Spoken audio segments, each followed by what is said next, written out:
Okay, another little chord secret that a lot of people probably need to know.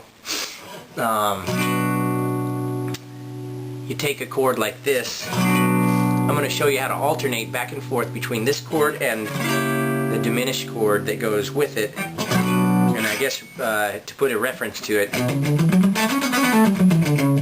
if this was, you know, Aeolian, B minor in other words,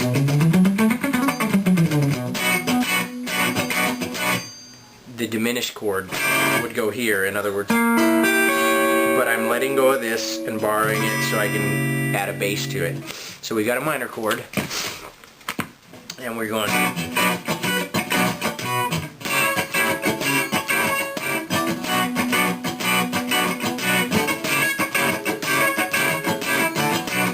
And that alone, just alternating back and forth between those two chords, offers enough tension and interest that you could do it for quite a while without getting bored.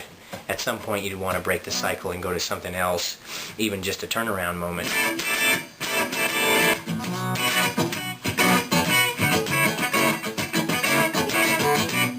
But here's what I want to show you. We are going to alternate back and forth between this chord and this chord, but it just so happens that this chord can travel up 3, and it's actually containing the same chord, or same notes.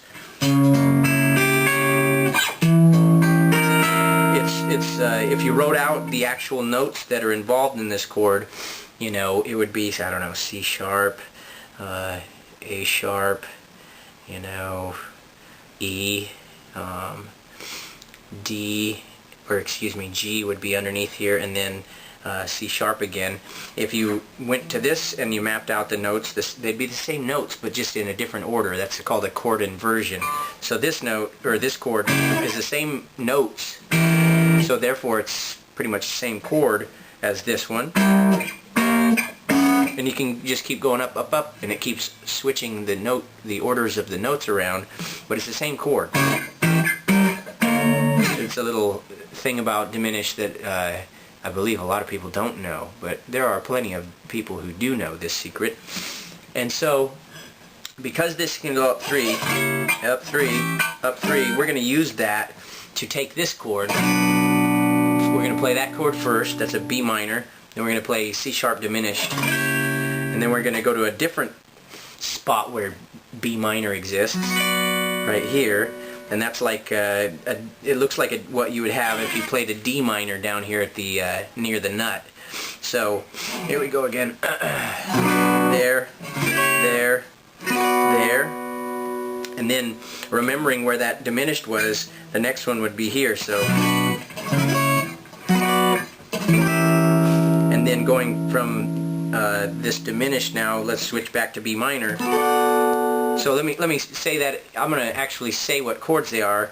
B minor diminished, which I'm not going to call it C sharp diminished because you know, then I'll be here and I'll be calling it E diminished or whatever, and this would be G diminished. But I'm just going to say diminished, since this is the same chord as that, it's the same chord as that. It's just scrambled notes. So B minor diminished, B minor diminished, B minor diminished, and then at this point if we go to a B minor, we jump up here, but there's actually a little bit of time to throw in the other diminished. In other words, just a matter of interest, between this B minor and this one there's actually room for 2 diminished chords, and then you get here. So let's show that again.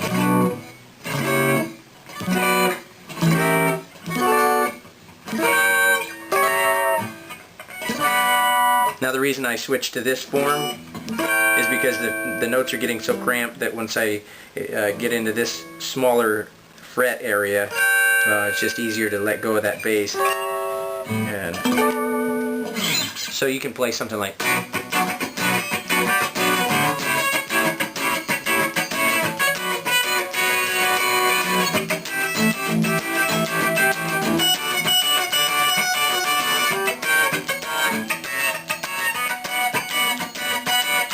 And we could keep going too.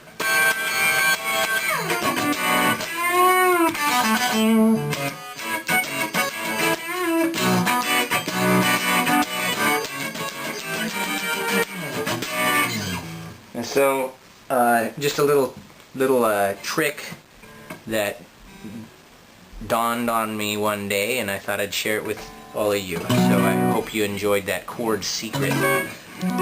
Diminished chords are